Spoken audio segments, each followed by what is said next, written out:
You guys know by now that I'm a firm believer that the borrower is slave to the lender, because your most powerful wealth-building tool is your income. And when you haven't committed your income in the form of payments to everybody else, you can invest it and become wealthy. Really. The average car payment in America today is $503. That's just cray-cray. That's nutty. If you invest $500 in a decent growth stock mutual fund from age 30 to age 70, you'll have over $5 million. That one thing will make you worth $5 million. Isn't that amazing? And so I've become known for getting people out of debt, and it changes your life. It changes your family tree. It changes your retirement. You retire with dignity. You don't have to buy that cookbook, 72 Ways to Prepare Alpo, and love it. But you have to do it on purpose. And getting out of debt in order to invest is the shortest way. And what is amazing to me is that almost the entire financial industry focuses on one part of the equation, and that's the investing part of the equation. And they all have a bunch of theories. Now, I've had all the letters and licenses after my name. I have a degree in finance. I've had all the licenses in the business. It is amazing the number of people in the financial world, whether they're financial advisors, writers, bloggers, whatever they do, that have opinions about money that don't have any money, and whose track record on teaching people to invest and getting them to invest sucks. 3% of the public is where all of those people make their money, off wealthy people. They make all their money off wealthy people. And most of the advisors out there won't fool with you if you don't have some money. They don't want to sit down and talk to you. And so we started teaching people, of course, all these years ago, how we invest. And then as we've met with many, many, many thousands of millionaires over the years, how did they invest? What are they doing? Well, we suggest, and I personally invest in good growth stock mutual funds. I spread it across 4 types: growth and income, growth, aggressive growth, and international. And I buy mutual funds that have at least a 10-year track record. Well, Dave, shouldn't you just buy index funds? Well, you can if you want. Index funds, basically an S&P 500 fund, mirrors the market. That basically is the stock market. And so you're going to do exactly what the stock market does, good or bad. The mutual funds that I buy outperform the S&P 500. And they're really not that hard to find. A lot of mutual funds don't outperform the S&P 500. So if you're going to buy that, well, that'd be dumb. Just buy an S&P 500. But I buy mutual funds that outperform the S&P 500, and my portfolio mix that I just outlined is pretty much always beats the market because I buy funds that outperform the market. It's not that hard to do. You open up the prospectus, and there's 2 little lines on the graph. One of them is the S&P 500. If the mutual fund you're looking at, if that line is below that S&P 500 line, don't buy that fund. Duh. This is hard. Really not that much to this. But, Dave, you just tell people buy those loaded funds. Yeah, they'll pay a commission. That's fine. Have somebody in your life helping you do the investing. All the data says that you'll continue to invest doing that. But when you're out there by yourself with all your theories and some idiot newscaster comes on the evening news predicting the end of the world, what do? You cash out all your mutual funds at exactly the wrong time because you don't have anybody in your corner saying, don't jump, don't jump. Instead, you're just out there with your own emotions and the newscaster, and that's how you pick out when you jump in or out of the market, and that's just dumb. So all the data says a decent portfolio of good performing mutual funds wins. And the big thing is actually putting money into the mutual funds, actually investing. One piece of research shows that 74% of the reason of retirement success is doing it. It's called savings rate. The number of you that put money in versus talk about it and continually put money in. Year after year, year after year, year after year, month after month, week after week, out of your check, into your 401k, over and over and over and over and over again. This is how you get wealthy. It's ludicrous. I know a lot about mutual funds. And let me tell you how I pick mutual funds. About 80% of the choice on my mutual fund, 85%, is based on its rate of return, its track record. If the track record's tied, and I'm trying to look, I look for the longest track record. Who's been doing it a long time? I like neighborhoods with big oak trees when I'm buying real estate. You see what I'm saying? I like a long track record, something stable. I don't like risk. I like to make money. Risk equals not making money for me. Big risk, anyway. We should spread it across 4 types: growth and income, growth, aggressive growth, and international. Let's talk about those for a second because there's all kinds of names for mutual funds, and the name of the mutual fund tells you what is in the fund. Okay. A growth and income fund is also called a large cap fund, sometimes also called a blue chip fund.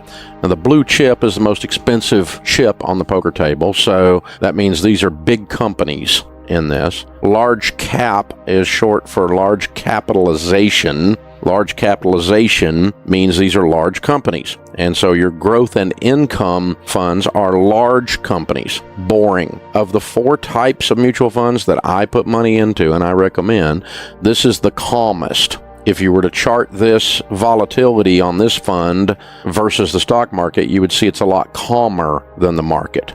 And so it's your friend when things are going down, in other words. It's your stable. It's the big old dinosaur companies. They're boring. When things are going up, by the way, it's also boring. It's not exciting when things are going up. It's a downer. You look at that thing going, why is it not doing well when the rest of the market's going up? Because it goes slower than the market up and slower than the market down, because this is stable land. A growth fund is right in the middle. The S&P 500 index fund would be considered a growth fund. A growth fund is companies that are growing. They're kind of medium-sized companies, so you might hear it called mid-cap fund. These are just standard growth stock mutual funds. There's a whole lot of these out there. Ton of funds that fall in this area. The idea is pretty simple. With the growth fund, that's kind of right there in the middle. You want something in the middle. It's pretty much going to do about what the market does in terms of volatility, but you can get mutual funds that are growth stock mutual funds that outperform the S&P 500. You can even get growth and income funds, even though they're not as volatile, that outperform the S&P 500. Then there's the aggressive growth fund. This is the wild brother, okay? It's the crazy one. And so you might guess it's going to be also called a small cap funds. These are the small companies, the startups. A lot of tech companies would fall into there. Very crazy. All the fun, weird stuff is in there. And that means some of it fails and goes to zero. And so it's a crazier mix. It's going to be much more volatile than the stock market is. So it's going to go up faster than the market goes up, but it's going to go down faster than the market goes down. Small cap, aggressive growth stock mutual funds. Also known in there as emerging market. You would call it that too as well. International funds means that the stocks in it are overseas companies. They're not American companies. It has a kissing cousin called a global fund. If you think of a globe, what is it? It's everything. So that would have international and U.S. companies in a global fund, and it would be a cousin to an international. By the way, American companies generally outperform other international companies by and large as a group, and so your international fund will be your worst performing of the 4 over the last several decades. And a global fund will outperform an international fund because you put some spice in there, you put some American companies in there usually, and so they're a little bit better, but at least you got some stuff overseas. You're not 100% betting on the American economy. Not that I'm anti-American, I am not. This is not a patriotic thing, this is a diversification thing. And so, you want to have some BMW and some Mercedes in there. You want to have some LG and some other stuff. Even though some of those things are made stateside, those are foreign companies. And so you look for companies that are overseas based, could be a French company, could be whatever, that are in an international fund. And then you spread your investing across those 4 types. Very simple here. The thing is, do it. That's the thing. Everybody talks and talks and talks and talks and talks about investing. The problem is nobody does it. People we talk to on the Millionaire Theme Hour that are millionaires, you know how they got to be millionaires? They did it. And they never, when I ask them how they became millionaires, they never say, oh man, I hit the home run. They never say that because it never happens.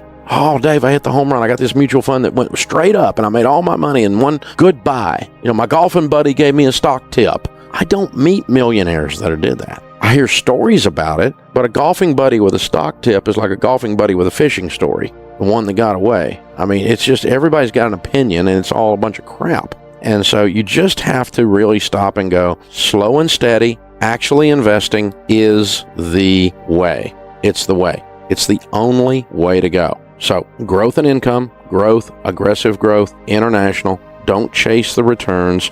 Do not invest money in things you do not understand. People get ripped off when they invest money in things that someone told them is good and they trusted the person instead of knowing what the flip they were doing.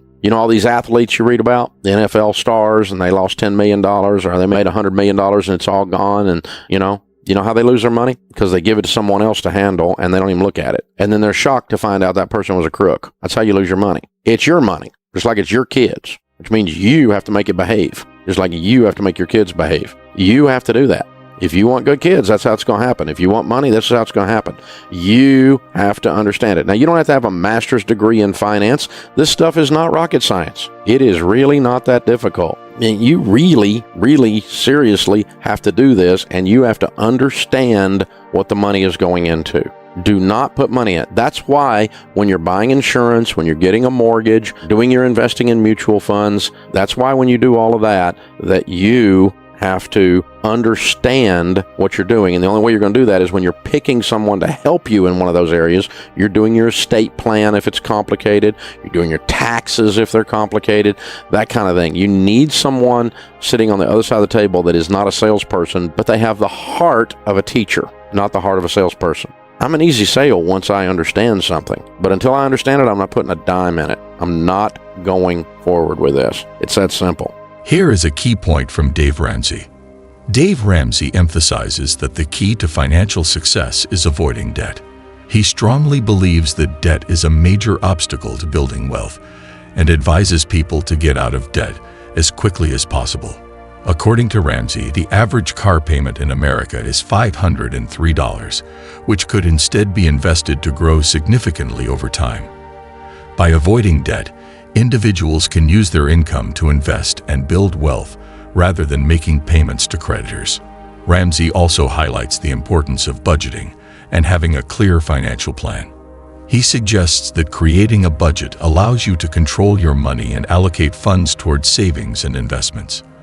A budget helps you track your spending, identify areas where you can cut back, and ensure that you are consistently putting money aside for future financial goals.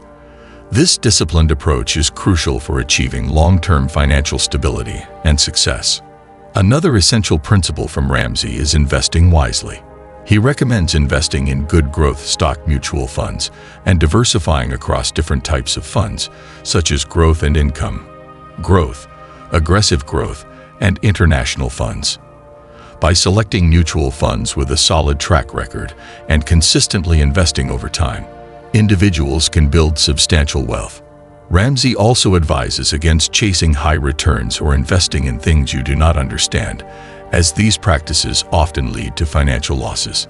Ramsey underscores the importance of having a support system and learning from others.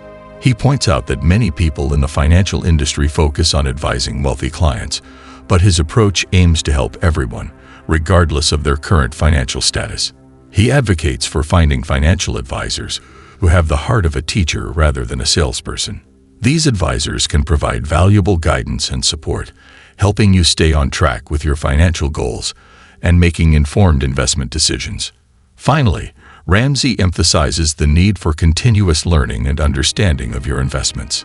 He advises against blindly trusting others with your money and stresses the importance of taking an active role in managing your finances. By educating yourself about personal finance, you can make better decisions, avoid common pitfalls, and ensure that your money is working effectively for you. In summary, Dave Ramsey's key points include avoiding debt, creating a budget, investing wisely, seeking supportive advisors, and continuously educating yourself about finances. These principles are fundamental to achieving financial independence and long-term wealth.